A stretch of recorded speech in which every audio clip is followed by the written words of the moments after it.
இன்னைக்கு ஒரு மவுத் வாட்டரிங் கொத்தமல்லி ஊறுகாய் தாங்க பார்க்க போறோம்.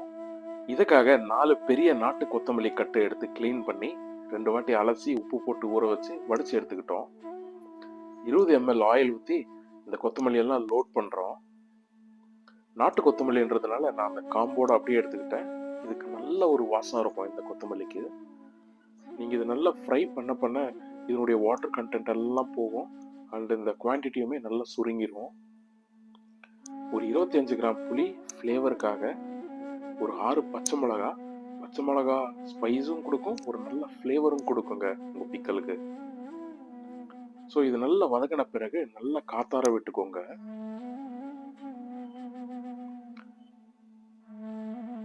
நல்லா ஆறின பிறகு மிக்சி ஜாரில் போட்டு இதை நல்லா கிரைண்ட் பண்ணிக்கோங்க. ரொம்ப நைஸாக வேணால் கொஞ்சம் குறைன்னு இருக்கட்டும். இப்போ ஸ்பைசஸ் பார்க்கலாம். இதே நான் சொல்கிற ப்ரொசீஜர்லேயே ரோஸ்ட் பண்ணுங்கள். ஃபஸ்ட்டு வெந்தயத்தை ரோஸ்ட் பண்ணிக்கோங்க. 10 கிராம் வெந்தயம், 20 கிராம் வெள்ளை கடுகு, 20 கிராம் நாட்டுக்கடுகு, 15 கிராம் கட்டி பெருங்காயம். இதெல்லாம் ரோஸ்ட் ஆன பிறகு 20 கிராம் குட்டூர் மிளகா, இப்போ 20 கிராம் காஷ்மீரி சில்லி. இதெல்லாம் நல்லா ரோஸ்ட் பண்ணிக்கோங்க. நல்லா ரோஸ்ட் பண்ணுறது ஒன் ஆஃப்டர் த அதர் தான் போடணும் இதே ப்ரொசீஜரில். இதை நான் கிரைண்ட் பண்ணி எடுத்துக்கிறேன். நெக்ஸ்ட் ஒரு 300 ml ஆயில் ஊற்றி அந்த 300 ml ஆயிலில் நம்ம அந்த பிக்கல் பவுடரை போட போகிறோம். இப்போ ஃப்ளேம் லோவில் வச்சுக்கோங்க. ஸ்பைஸ்னஸும் உப்பு உங்கள் எவ்ரி இண்டிவிஜுவல் வேரி ஆகும்.